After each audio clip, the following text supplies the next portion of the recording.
Losing a loved one is one of the most difficult experiences any of us will ever face.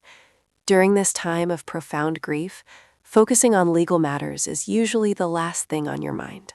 Yet, families are often tasked with navigating the complexities of the probate court process to settle an estate. It can feel overwhelming, but understanding the steps involved can provide clarity during a turbulent time. Before we begin, this video is for informational purposes only and does not constitute legal advice. What exactly is probate? In simple terms, probate is the formal legal process that manages and administers a person's estate after they pass away. Think of it as the legal bridge between the deceased's ownership and the rightful beneficiaries. Why is this legal process necessary? First and foremost, probate validates the deceased's last will and testament. It also provides a structured timeline for identifying and settling any outstanding debts or taxes before anything is handed down to the heirs. Finally, probate ensures a clear and legal transfer of titles. It protects the heirs by preventing future legal disputes, making sure that houses, vehicles, and financial assets are safely and permanently transferred into the names of the proper recipients. Let us meet the essential players in the probate process. First is the decedent, the person who has passed away and whose estate is being managed. Next is the executor, or personal representative, the individual responsible for reviewing documents, managing the estate, and distributing assets. Then we have the heirs and beneficiaries, the family members legally entitled to inherit. Overseeing it all is the probate court, the legal authority that validates the will. We also have creditors, the entities owed money by the estate. Finally, there is the probate attorney. This invaluable professional navigates the complex legal waters and court requirements to ensure the entire process runs smoothly. The probate journey officially begins with filing the initial petition. This crucial first step must take place in the probate court of the county where the deceased resided. To get started, you will need to gather a few essential documents, most notably the original will, if one exists, and a certified copy of the death certificate. Once your forms are complete, the petition and supporting documents must be submitted to the court. You can often do this in person by handing them directly to the court clerk, or through electronic filing systems, depending on the local county procedures. Filing these documents officially opens the probate case and sets the legal machinery in motion. Once the petition is filed, the next critical step is transparency. The court requires that all heirs, beneficiaries, and potential creditors be formally notified of the probate proceedings, ensuring everyone has a fair opportunity to participate. Following these notifications, the court officially appoints the executor or personal representative. If a will exists, the court honors the deceased's chosen executor. If not, a qualified administrator is selected.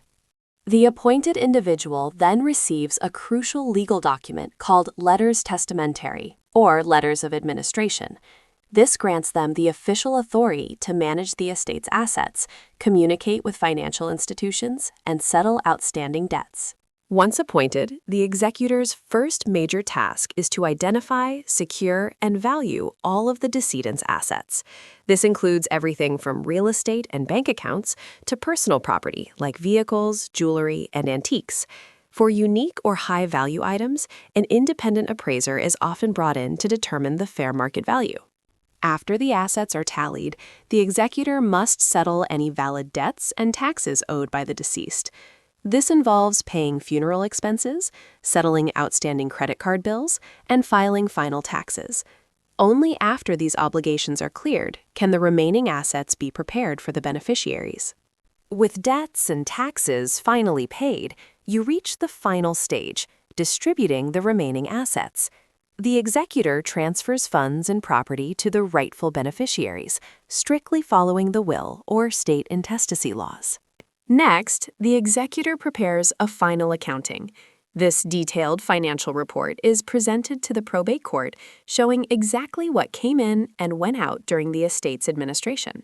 Once the court approves this accounting, the executor files a petition to officially close the estate. A judge signs the final order, formally discharging the executor and bringing much-needed peace and closure to the family. One of the most common questions is, how long does probate actually take? In most cases, the probate process lasts anywhere from 6 months to over a year. Several factors influence this timeline. A large or complex estate, dying without a will contests among family members, creditor claims, or even local court backlogs can cause significant delays. However, if the estate is small, you might qualify for what is known as summary probate. This is an expedited process that saves significant time and court fees. Probate isn't just time-consuming, it can also be expensive. Before beneficiaries see a dime, the estate must cover various costs. These typically include court filing fees, compensation for the executor, and attorney fees. You might also encounter appraisal fees to determine property values and bonding fees to insure the executor against mismanagement. Because these miscellaneous expenses can quickly chip away at the estate's value, it is crucial to get an upfront estimate of the total costs. While probate serves a purpose, many plan ahead to bypass it entirely. A living trust allows your assets to transfer directly to your beneficiaries, completely avoiding the court process. Another method is joint ownership with the right of survivorship, where property automatically passes to the surviving owner. You can also add payable on death designations to your bank accounts. Finally, heirs might qualify for simplified small estate procedures. Always consult with a qualified estate planning attorney to create a personalized strategy that protects your future. Navigating the probate process can be overwhelming, especially with complex estates or disputes among heirs. This is when hiring a probate attorney becomes essential. They provide invaluable guidance, meticulously prepare complex legal documents, and offer vital representation in court. Whether it is negotiating with creditors or resolving complicated family disagreements, an experienced attorney protects your interests and ensures the estate is handled correctly. Let's tackle your probate questions.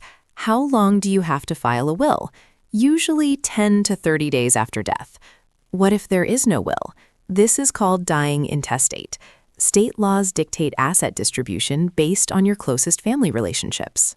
Can you contest a will? Yes, but only on legal grounds like undue influence or a lack of mental capacity. And what about the executor? Their comprehensive responsibilities include collecting assets, paying off debts, and distributing what is left to the heirs. What if an estate is insolvent, owing more than it holds? State laws prioritize creditors, and beneficiaries might receive nothing. Lastly, probate isn't always required. Assets held in a living trust or possessing designated beneficiaries can bypass the court entirely. Thank you for joining us today as we navigated the probate court process. We truly hope this guide brings you clarity and peace of mind during a challenging time. If you found this video helpful, please give it a thumbs up, subscribe to our channel, and leave a comment below with your questions. Your support helps us reach and guide more families. For additional resources, comprehensive guides, and expert support, please visit funeralus.com. We are here to help you every step of the way. Take care.